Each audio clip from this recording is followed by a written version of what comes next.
హర హర మహాదేవ. అందరికీ అనంత కోటి ప్రణామాలు. మానవ జన్మ దుర్లభం. కాని మానవ జన్మలో దైవ దర్శనం పొందడం ఇంకా దుర్లభం. ఈ భూమిపై జన్మించిన ప్రతి మనిషి జీవితంలో కనీసం ఒకసారైనా పంచభూత క్షేత్రాలను దర్శించాలి. ఎందుకంటే ఈ 5 క్షేత్రాలు కేవలం ఆలయాలు కావు. ఈ విశ్వ రహస్యాన్ని తెలియజేసే తత్వ కేంద్రాలు. ఈ ప్రపంచంలో ఉన్న ప్రతి జీవి, ప్రతి ఆకారం, ప్రతి శక్తి, భూమి, నీరు, అగ్ని, గాలి, ఆకాశం అనే 5 మూల తత్వాల కలయిక. ఈ తత్వాలు లేకుండా జీవితం లేదు. ఈ తత్వాలు లేకుండా సృష్టి లేదు. ఈ తత్వాలకు స్వరూపంగా వెలసిన పరమశివుని దివ్యస్థలములే పంచభూత స్థలాలు. మానవ శరీరం కూడా పంచభూతాల కలయిక. ఎముకలు మరియు మాంసం భూమి తత్వం, రక్తం మరియు శరీర ద్రవాలు నీరు తత్వం, జీర్ణ శక్తి మరియు శరీర ఉష్ణం అగ్నితత్వం, శ్వాస మరియు ప్రాణగతి గాలితత్వం, శరీరంలో ఉన్న ఖాళీ స్థలాలు ఆకాశతత్వం. ఈ 5 తత్వాలు సమతుల్యంగా ఉంటే ఆరోగ్యం మరియు మానసిక శాంతి ఉంటాయి. చివరికి మానవ శరీరం మళ్లీ పంచభూతాలలో కలిసిపోతుంది. భూమి అంటే స్థిరత, ఆధారం, ఓర్పు, సహించే గుణం. కాంచీపురంలో ఉన్న ఏకాంబరేశ్వర ఆలయం భూమితత్వాన్ని సూచిస్తుంది. ఇక్కడ పరమశివుడు ఏకాంబరేశ్వరుడిగా, అమ్మవారు కామాక్షిగా కొలువై ఉన్నారు. ఇక్కడ వెలసిన లింగం పృథ్వీలింగం. ఇది స్వయంభూలింగం. ఇక్కడ మూల లింగానికి అభిషేకం చేయరు. లింగం కింద ఉన్న ఆధారభాగం పీఠం అని పిలుస్తారు. ఆ పీఠానికి మాత్రమే అభిషేకం జరుగుతుంది. ఇది చాలా అరుదైన విశేషం. స్థల పురాణం ప్రకారం పార్వతీదేవి కైలాసంలో శివునికి ఆటపట్టే విధంగా కన్నులు మూసింది. ఆ క్షణంలో ప్రపంచం అంధకారంలో మునిగింది. శివుడు తన త్రినేత్రం తెరిచి లోకానికి వెలుగు ఇచ్చాడు. ఆ తప్పుకు ప్రాయశ్చిత్తంగా పార్వతిని భూలోకానికి పంపించి తపస్సు చేయమని ఆజ్ఞాపించాడు. ఆమె కాంచీపురంలో మామిడి చెట్టు కింద ఇసుకతో లింగం తయారుచేసి భక్తితో పూజ చేసింది. శివుడు వరదను పంపించి ఆమె భక్తిని పరీక్షించాడు. ఆ వరదలో లింగం కొట్టుకుపోకుండా పార్వతి దానిని ఆలింగనం చేసింది. ఆ ఆలింగనంలో ప్రేమ ఉంది, నమ్రత ఉంది, శరణాగతి ఉంది. వెంటనే శివుడు ప్రత్యక్షమై ఆమెకు అనుగ్రహం చేసి తన సహధర్మినిగా ఆహ్వానించాడు. ఈ క్షేత్రం మనకు నేర్పేది ఏమిటి? భూమిలాంటి సహన శక్తి కలిగించే భక్తి. అగ్ని అంటే శుద్ధి, వెలుగు, జ్ఞాన ప్రకాశం. తిరువన్నామలైలో వెలసిన అరుణాచలేశ్వర అగ్నితత్వ స్వరూపం. ఒకసారి బ్రహ్మ మరియు విష్ణువులో ఎవరు గొప్పవరో అని వివాదం జరిగింది. ఎవరు పరమం, ఎవరు సృష్టికి అధిపతి అని వివాదం పెరిగింది. ఆ సమయంలో పరమశివుడు అనంత జ్యోతిస్తంభంగా ప్రత్యక్షమయ్యాడు. ఆ జ్యోతిస్తంభానికి ఆది లేదు, అంతం లేదు. ఆ అగ్నిరూపం అనంతం, అపరిమితం. విష్ణువు ఆ అనంత జ్యోతి యొక్క ఆది కనుక్కోవడానికి కిందకి ప్రయాణం చేశాడు. బ్రహ్మ ఆ జ్యోతి యొక్క అంతం కనుక్కోవడానికి పైకి ప్రయాణం చేశాడు. కాని ఎంత వెతికినా, ఎంత దూరం వెళ్ళినా ఇద్దరికీ కూడా ఆది అంతం కనిపించలేదు.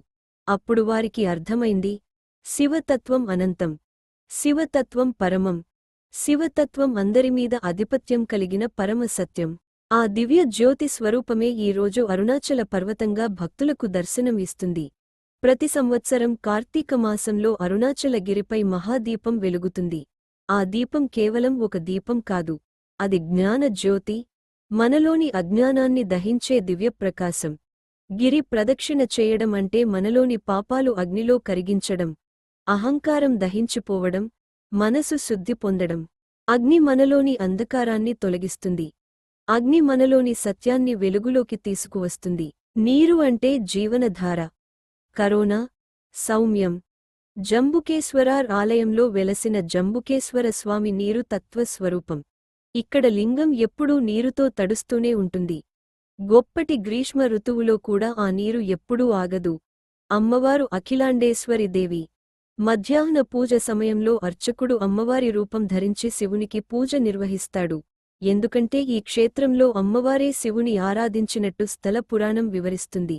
స్థల పురాణంలో ఏనుగు మరియు సాలీడు భక్తి కథ ప్రసిద్ధం.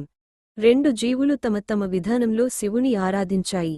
భక్తి రూపం వేరైనా ఫలం ఒక్కటే. నీరు మనకు నేర్పేది నమ్రత.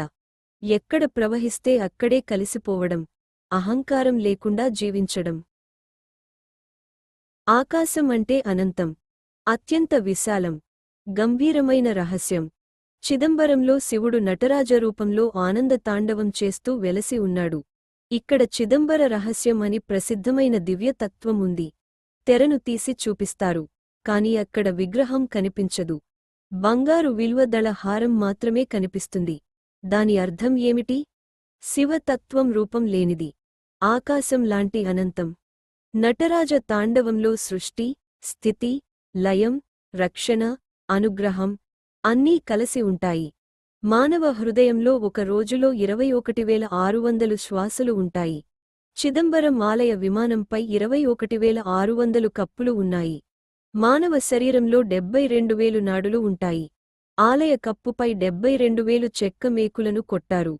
మానవ శరీరమే ఒక ఆలయం అని తెలియజేసే మహత్తరమైన తత్వ కేంద్రం ఇది.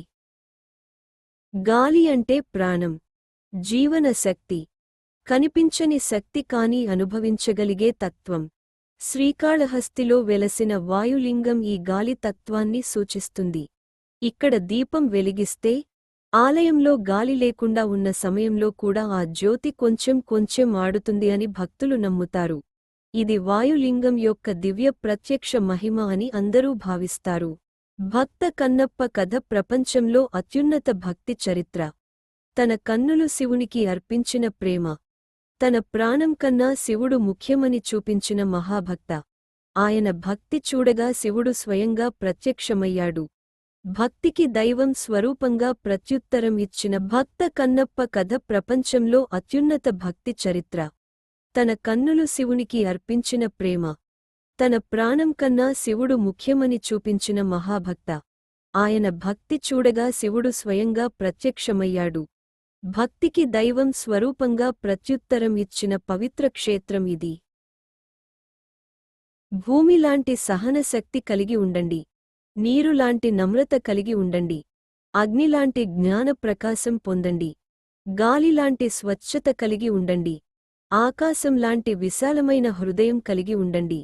ఈ 5 క్షేత్రాలు దర్శించడం అంటే కేవలం యాత్ర కాదు, అది ఆత్మయాత్ర. శివుని దర్శనం అంటే కేవలం చూడడం కాదు, అది అనుభవించడం. మీ జీవితంలో ఒకసారి ఈ పంచభూత క్షేత్రాలను దర్శించండి. మీ మనసులో శాంతి వస్తుంది. మీ కుటుంబంలో అనుగ్రహం వస్తుంది. మీ జీవితంలో దివ్య మార్గదర్శనం లభిస్తుంది.